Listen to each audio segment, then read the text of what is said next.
Itong halaman na ito ay kilala bilang mabisang gamot sa ubo, lalong-lalo na yung mga bata.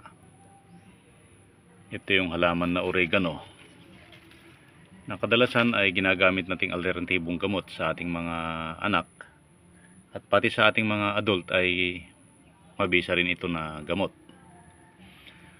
Pero alam nyo ba na ang oregano ay hindi lang sa ubo magaling, kundi nagagamit din ito na gamot sa sugat.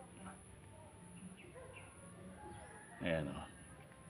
Kung maliit lang naman yung sugat, ay pwede mong gamitin ito. Dikdikin mo lang ito at itapal mo sa yung sugat, o yung katas niya ay ilagay mo sa sugat.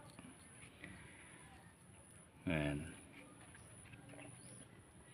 Madali lang buhayin ito, lalo na pagka tag-ulan. Napakaganda magtanim ito pag tag-ulan dahil madaling mabuhay. Sa isang maliit na bakanteng lote sa ating bakuran ay pwede kang makapagtanim nito. Basta alagaan mo lang sa dilig. Kagaya dito sa aming gilid na aming pader ay ayun o, ang lago-lago, napakalago niya. So magandang isama ito sa ating mga halaman sa backyard. Kung meron pa kayong mga bakanteng pwedeng pagtaniman, ay pwede nyo itanim ito. Pwede rin itong gamitin na gamot sa ubo o sipon ng ating mga alagang manok.